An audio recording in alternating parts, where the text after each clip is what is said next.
Welcome back to Your Breakthrough the podcast, where I help you navigate your life with triumph and grace. I'm Natasha O, and I'm an author and certified somatic practitioner, and I specialize in emotional trauma and PTSD. And today, we're diving into one of the most important, transformative, and deeply personal journeys, and that's reparenting yourself and healing mother wounds. So for many, Mother's Day isn't a celebration. It's a reminder of wounds, grief, and complicated emotions. Whether you grew up with a neglectful, abusive, or emotionally absent mother, the scars run deep.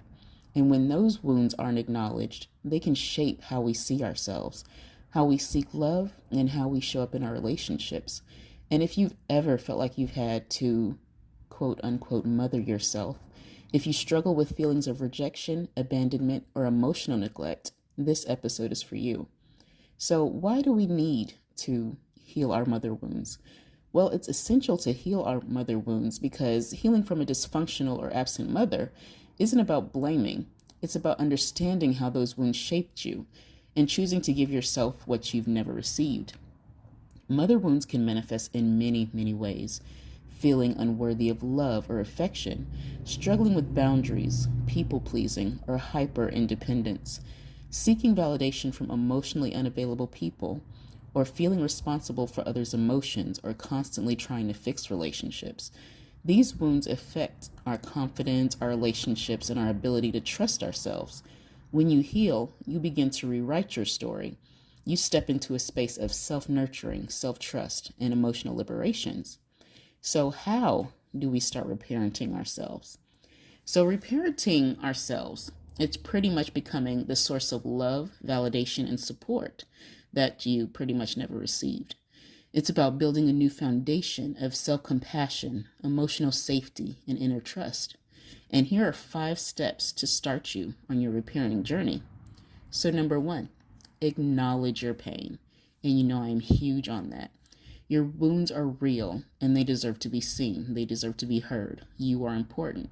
Instead of pushing away the grief or pretending it doesn't hurt, allow yourself to say, this wasn't okay, and I deserved better.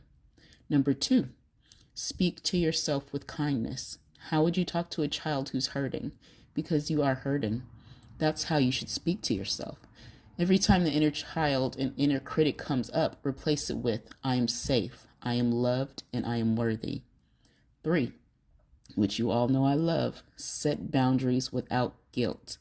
If you grew up with a mother who ignored or violated your boundaries, learning to say no can feel terrifying, but honoring your needs is healing. You're allowed to protect your peace. 4, give yourself what you missed. Whether it's a gentle encouragement, safety, affection, or reassurance, start creating small moments of self-care that affirm your worth. And number 5, allow yourself to grieve and rebuild.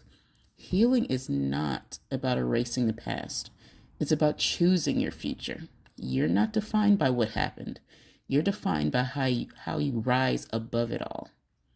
And coping with Mother's Day. I know Mother's Day is coming and, it's not a fan favorite for a lot of us.